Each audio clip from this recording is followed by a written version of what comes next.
Hello, this is Bob Bennett, and with me, of course, is physician attorney Tommy Swait, and this is the second of our series on what you as the physician and what you as the attorney for a physician should know about what happens when there is an administrative investigation at the doctor's office.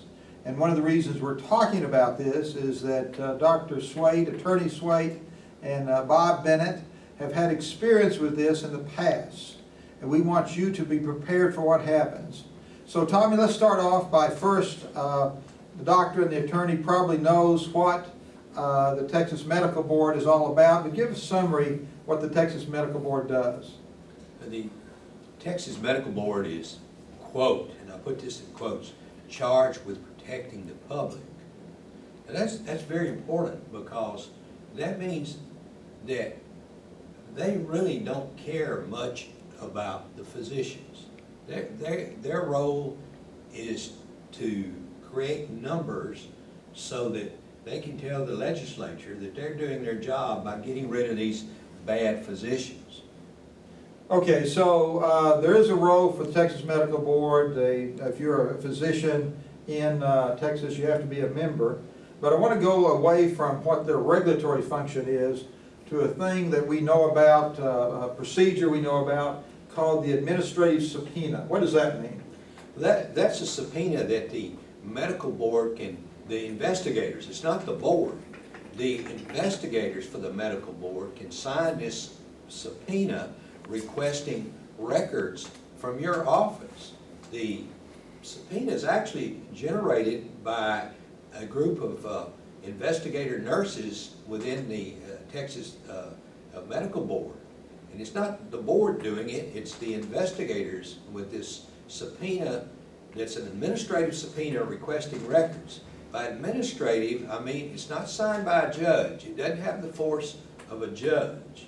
You're not violating a judicial order by not obeying the subpoena.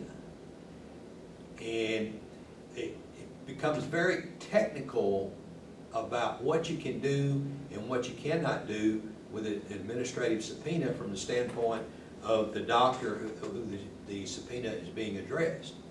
Tommy, we have both represented doctors who have had these subpoenas served on them. I want to talk about first what happens normally or usually when a doctor receives this and he has no preparation, he has no compliance program, hasn't talked to an attorney about it, and what happens in that case, and then the case when the doctor is prepared. So in the first instance, what do most doctors do when they hear that knock, knock, knock on the door and they are faced with the subpoena from the Texas Medical Board? Usually they're frightened, justifiably so, because their license is at risk. There's people showing up at the office door with badges. Usually it's an investigator, and they'll have DEA agents come along with them so that you'll have somebody carrying a gun.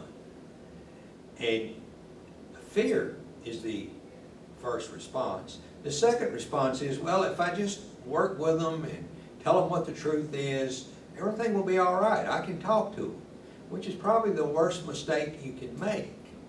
Because I've had two people that two health professionals that I represented who talked themselves into an indictment, where if they'd have just kept their mouth closed, they would have been just fine. In the end, they came out all right, but they had to spend a lot of money and a lot of sleepless nights because they essentially opened their mouth. The whole point is you have to think about what you're going to do when they come knock, knock, knocking on your door, and have a plan and institute the plan. And that way you'll get the most favorable outcome you can get.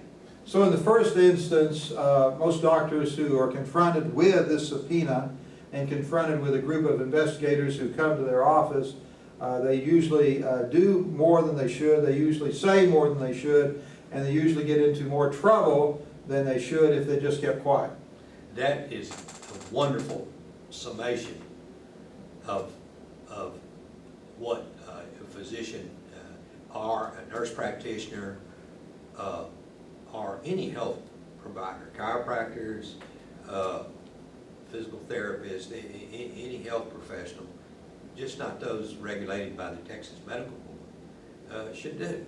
Okay, so I think that we've covered, and hopefully the doctor understands a little bit of what happens with this administrative subpoena when they're not prepared. So let's move on now to the example and what your knowledge is about what the doctor should do in preparation for that subpoena if it ever comes.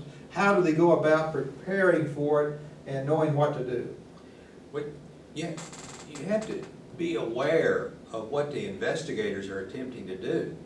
They are trained. They have training programs where they actually tell these nurse investigators to go into the office, serve the subpoena, attempt to look around the office, attempt to engage in conversations with the office staff and the doctor to see if they can develop more violations. So they're not coming just for the records. They're coming to develop a case against the doctor.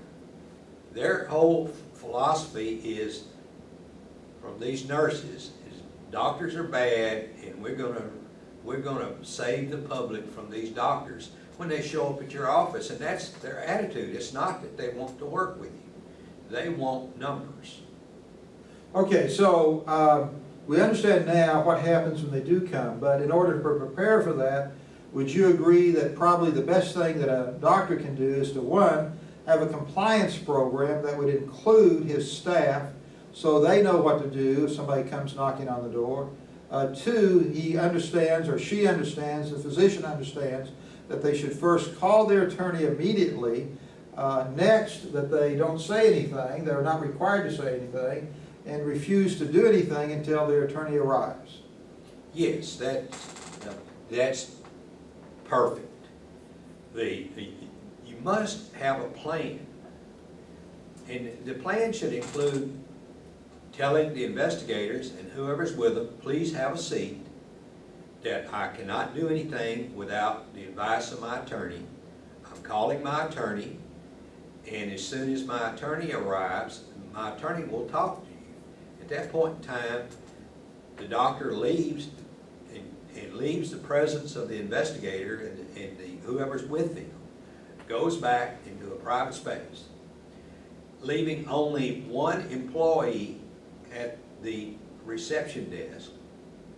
Have all the other employees come back into the office, send them home, leave only one person there that you have trained, and have trained not to engage in conversations with the investigators. The investigators are told to engage in conversations with your office staff, and also, if possible, to talk to the office staff outside of the office.